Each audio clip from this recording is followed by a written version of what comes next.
निकालने का जो प्रोसेस है वो मैं आपको सीधा बता देता हूँ। बहुत इजी है वीज़ा निकालने का। वियतनाम का अगर वीज़ा चाहिए आपको ई वीज़ा तो बहुत इजी है।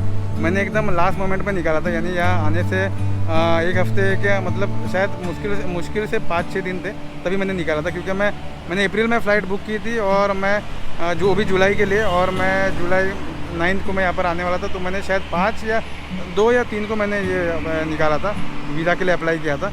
मैं इसलिए रुका था ताकि मुझे लगा शायद वीज़ा ऑन अराइवल शायद शुरू हो सकता है वियतनाम के लिए, तो मुझे ई वीज़ा निकालने की ज़रूरत नहीं पड़ेगी। लेकिन हुआ नहीं ऐसा, तो इसलिए मैंने ई वीज़ा निकाला और 2 से 3 दिन में ई वीज़ा आ जाता है। तो कैसा होता है वो मैं आपको सीधा स्क्रीन पर लेकर चलता हूँ। बहुत ईजी प्रोसेस है, तो चलिए सीधा चलते हैं स्क्रीन पर। तो गाइस ये वेबसाइट evisa.unapca.gov.vn, हालांकि नाम थोड़ा अटपटा है, लेकिन इसकी जो लिंक है वो मैं डिस्क्रिप्शन में डाल दूंगा। तो चलिए फटाफट देख लेते हैं कौन से 3 ऑप्शन है यहाँ पर। तो यहाँ पर है for foreigners, for Vietnamese guaranteeing organisations and for international airlines. तो गाइस सबसे पहली चीज़ जो हमें देखने की, क्या हम एलिजिबल है ई वीज़ा अप्लाई करने के लिए, क्या लिस्ट ऑफ कंट्रीज़ में इंडिया का नाम आता है। तो यहाँ पर है लिस्ट ऑफ कंट्रीज़, इस पर हम क्लिक करेंगे। क्लिक करते ही एक PDF फाइल खुल जाएगी और यहाँ पर आप देख सकते हो कि 31 नंबर पर इंडिया का नाम आता है।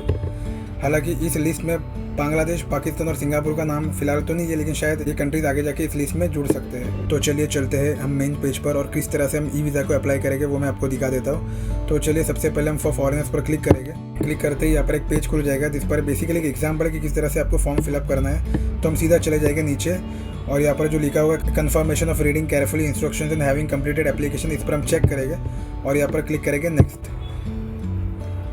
नेक्स्ट क्लिक करते ही यहाँ पर आप देख सकते हो कि एक फॉर्म है, एक बेसिक फॉर्म है जिस पर आपको कोई फ्लाइट की टिकट्स के डिटेल्स या कोई ट्रैवल इंश्योरेंस नहीं डालनी है। एक बेसिक फॉर्म है, बस आपको फॉर्म फिलअप करना है और सबमिट करना है। तो यहाँ पर सबसे पहले आपको दिखा देता हूँ कि यहाँ पर टोटल 3 स्टेप है। तो जो पहला स्टेप है वो है फुलफिल रिक्वेस्ट इन्फॉर्मेशन, यानी सबसे पहले फॉर्म भरोगे, फिलअप करोगे, और दूसरा है रिव्यू एप्लीकेशन फॉर्म है, उस फॉर्म को रिव्यू करोगे, और तीसरा है पे ई वीज़ा फीस, आप पेमेंट करोगे जो कि $25। तो चलिए अब मैं इस फॉर्म को फिलअप करता हूँ।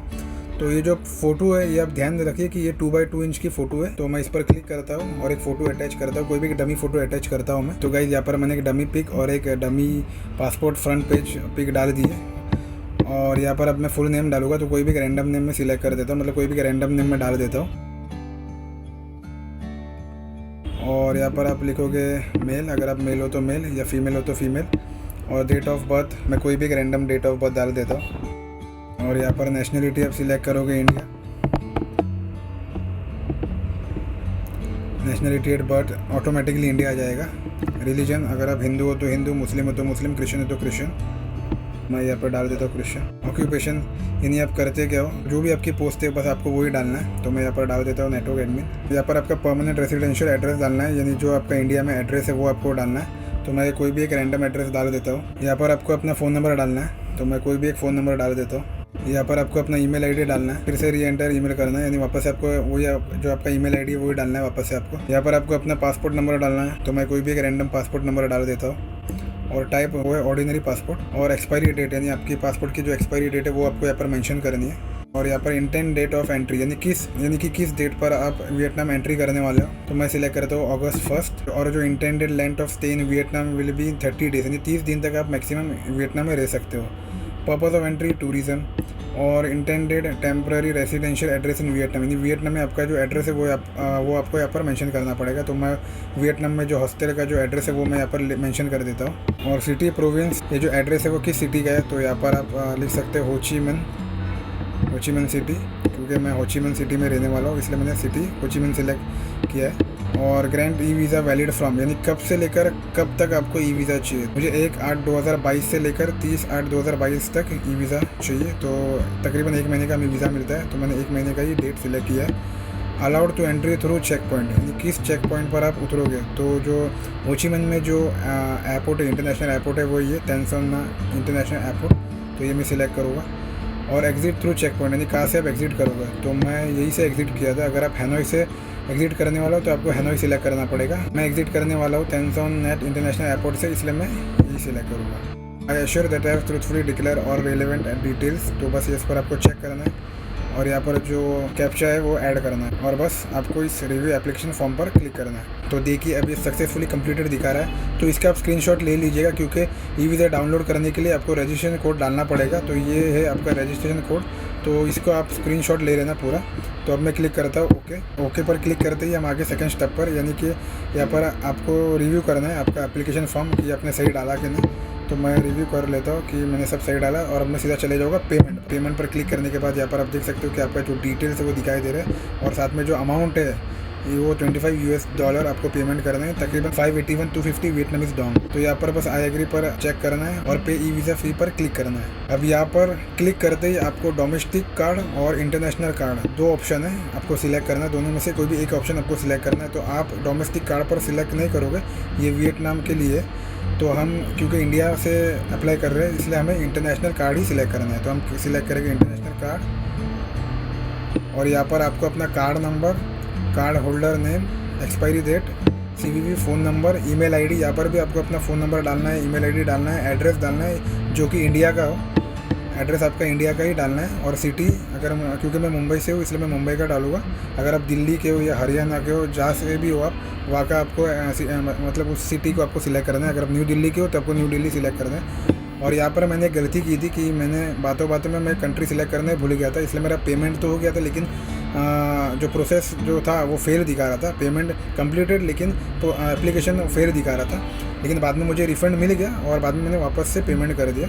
तो कंट्री हमेशा ध्यान रखो इंडिया ही सिलेक्ट करना है और फिर आपको क्लिक करना है नेक्स्ट। जैसे ही आप नेक्स्ट पर क्लिक करोगे आपका पेमेंट हो जाएगा और फिर आपको यहाँ पर इस तरह से दिखाई देगा सक्सेसफुल पेमेंट। और यहाँ पर आपको लिखा हुआ आएगा कि you have completed e visa application, please wait for response within 3 working days.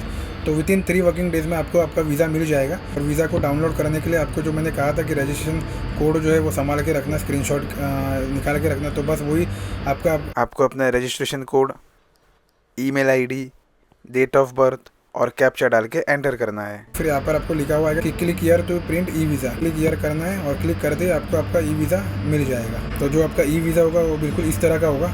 यहाँ पर आपका नाम, डेट ऑफ बर्थ वो सब मेंशन किया हुआ होगा।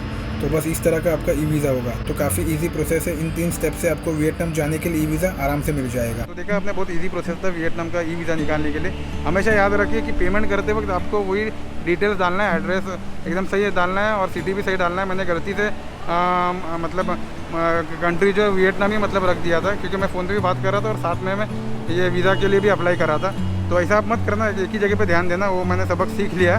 तो मैंने पेमेंट कर दिया था और पेमेंट हो गया था, लेकिन मेरा जो प्रोसेस है वो मतलब अटक गया था, आगे नहीं बढ़ पाया था और पेमेंट भी बाद में रिफ़ंड हो गया।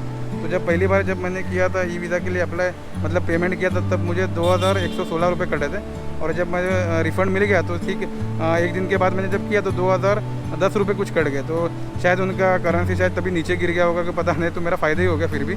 लेकिन हमेशा याद रखिए कि इतना तो है कि कभी अटकना नहीं चाहिए किसी भी चीज़ में। अगर आप कुछ भी प्रोसेस करते हो तो, नहीं तो फिर वो अटक गया तो फिर भारी पड़ जाता हो कभी कभार। तो मेरे इसमें तो फ़िलहाल ऐसा नहीं हुआ। लेकिन एक बात हमेशा याद रखना कि जब भी आप पेमेंट भी करोगे ना तो वहाँ पर भी एकदम सही एड्रेस डालना और सिटी जो भी है वही सिलेक्ट करना आपकी, और कंट्री इंडिया ही सिलेक्ट करना अगर आप इंडिया से हो तो। पाकिस्तान और बांग्लादेश के लिए फ़िलहाल तो अभी तक नहीं आया है कुछ ऐसा, लेकिन शायद फ्यूचर में हो सकता है। तो चलिए, बहुत ही ईजी प्रोसेस था ये ई वीज़ा का।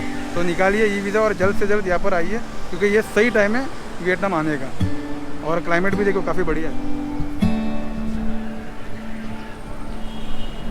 मेरा फेवरेट कूल क्लाइमेट। तो चलिए अब चलता हूँ मैं।